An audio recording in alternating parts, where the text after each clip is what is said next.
What we have seen mostly in life is that majority of us are very much aware of upbringing. That happens in a home. The kind of upbringing that a man does or parents do for their children in the home. We assume that as people have gone through, parental nurture training, they come out as grown-ups who have already been nurtured, who have already been brought up, ready cooked human beings for marriage. But upon my personal observations, I have recognized that most of the people in town who think that a man who is coming for marriage, the lady who is coming for marriage has actually gone through upbringing already, is actually a mistake. I feel that after payment of the bride price, the next name of the game is upbringing. After marriage, the name of the game from then on is upbringing. The man you have gone to marry is coming from a particular home. You, the woman, is coming from a particular home. Let me tell you, the two of you are coming to live in a new home now. And the upbringing you had from the side of you, the lady, from the side of you, the guy, each of your upbringing is going to look for opportunity to express itself. And for that reason, if you don't really go there and continue your upbringing now in marriage, you'll be making dangerous mistakes. You would realize that most of divorce cases that we have found in the world have mostly based on the fact that this guy is this lady is this guy is that, this lady is that. The lady has not been made the way she is because she got married. She has been made the way she is from home. The upbringing she had from the home is not actually fitting very perfectly in the marriage setting. What does it mean? It means that continuity of the upbringing that was going on in the house must be brought into the marriage life. What I'm trying to say today is that marital upbringing, men must be mindful of this. Ladies, let's be mindful of this. That your guy that is having all the handsomeness, the lady having all the beauty in him or her, would need to be brought up in the marriage setting. If you are mindful of this and you do it well, then your marriage is really going to sit upright. This is the way my mother did it. This is the way my father did it. If you are going to continue the way daddy was doing things in your home, if you are going to continue the way your mother was doing things in your home, I tell you, you will never find marriage useful. Marital upbringing. Are you ready for it? If you are really going to do this, bring your wife up, bring your husband up. How do you do it? What goes into marital upbringing? I believe at the end of this discussion, you have a handle for marriage. You remember the Bible says that for lack of knowledge, my people perish. Imagine the Bible didn't say the attacks of even the enemy, but knowledge. We are perishing not because of an enemy. We are perishing not because of Satan, but we are perishing because of the lack of knowledge. I want you to come to your mind that your husband needs nurture. Your wife needs nurture. You will be so much surprised to find that your husband never had anybody in his home who ever promoted him, who ever pampered him, who ever accepted him as a man. And so if he gets married to you, how can you bring up your partner? How do you do marital upbringing? One of the things that have been found to be very much useful for marriages in bringing them up is compliments, the use of compliments. Any man, any woman who is very much used to compliments, you will always have your husband brought up. You will have your wife brought up. I read a book that Joyce Meyer was talking about a decision she made to pass compliments to the husband for some time. The bonding between them was growing very fast. Compliments. But the sad part is that because of pain, because of discomfort, because of things people do wrong, that demands nature, demands upbringing, we normally withdraw compliments. When you get to Kumasi KJTR and you are going to, you are going through the market, you see the boys and girls who are selling by the roadside, they will be calling you Nana or Hima. Compliment is a word that we use to describe someone. Mura, Ohene, Nana, Ohima. These are common words that we have been using every day and night. How many times have you used a word that can kind of describe your husband in a good way? I heard of a story of a lady who was conversing with a friend around 4 o'clock in the afternoon. And as they were conversing, not knowing one of the lady's husband was coming from work. And the other lady prompted the lady, your husband is coming. And this lady whose husband was coming said, oh, forget about him. Unknowingly the man heard it. I tell you, the marriage is no more.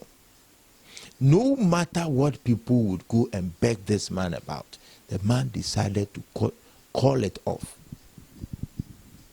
Why? Because the way this woman used, the word this woman used for the husband wasn't appropriate. Majority of us are facing challenges in our marriages because of the use of words, negative words, words that dampens people. In times of sexual life, in times of financial discussions, in times of matters that has to do with health, we have taken things for granted. And before you know, your marriage is nothing to write home about. I am telling you that the next game of the name of marriage is upbringing. If you bring your husband up, then he will become the kind of guy you want. If you bring your wife up, then she will become the kind of lady you want. Don't ever think your husband has been cooked and you are sending him to your house to serve. Don't ever think your house has been cooked already. You just go there in the marriage situation and then you serve. No. There is quite some extra work you have to do. Sometimes extra work that you need to do so that you have it the way you want it. This is the working part of relationship. This is the other, service part of the relationship. The maintenance and the repairs. Until you do that, you have not brought your husband up. The way it is, if you leave it in the hands of someone somewhere, the person is going to bring your husband up and you will see his joy will be moving in that direction. Galatians chapter 6 verse 9 says, do not be weary in doing good, for in due season you will reap the harvest. Continue doing good. Look for new ways of actually bring your husband up. Don't be weary in it. Keep on doing it. Do these things. Buying of things for yourselves. Actually taking your time to discuss matters of life. He's saying don't be weary in doing good. Where we have a problem is that he is telling you that the goodness you are doing is a seed you have sown. And there is no farmer anywhere who sows a seed today and he stands there and waits for the harvest. It doesn't happen. Our challenge is that we want to sow the seed now in marriage and stand there and then and harvest. I'm telling you, if you have been sowing good seeds in your husband, wait. If you have been sowing good seeds in your wife, wait. The harvest is coming.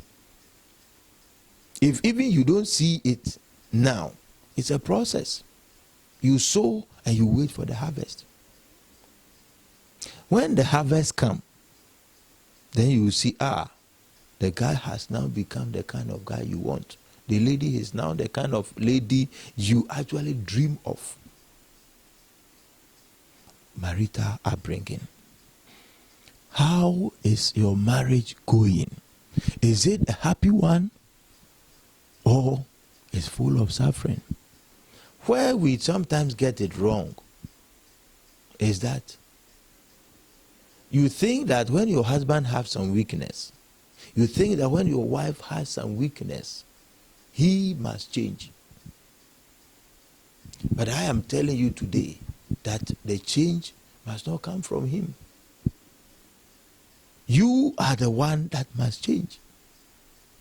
If you change, your husband is going to respond in a particular way to the changes you have brought in. And that is what is going to bring about the magic.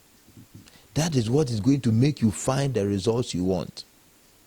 If you don't change and you want him to do it, it is very, very, very difficult. Any lady who sees a guy has a weakness and the lady decides to change in a way to suit the situation, you have won the battle. 1,000 years, you will even die and leave the guy alive. You will die and leave the lady alive if you are expecting the lady to change. You are the one to start the change before the other person who has a challenge, who has the weakness in him, will respond to the change you have brought up. Let's say that he gets angry very quick. Such kind of a quick temper.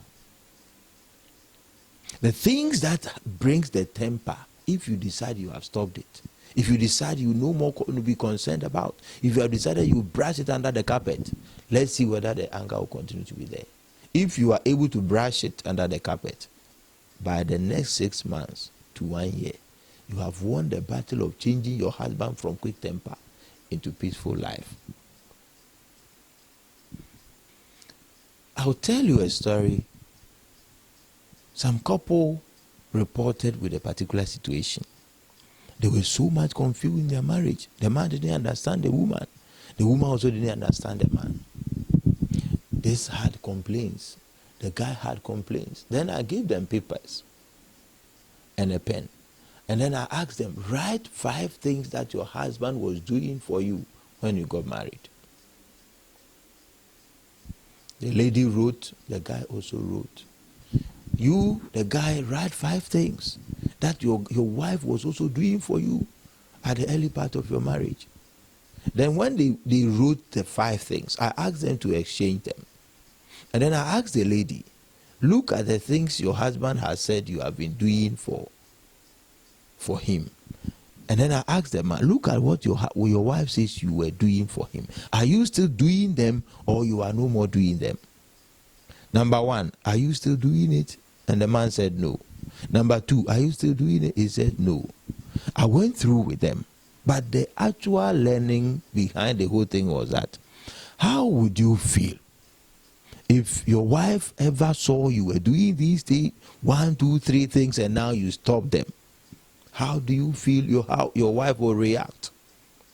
Then I asked the woman, how do you feel if your husband finds you were doing 1, 2, 3, and now you no more do them?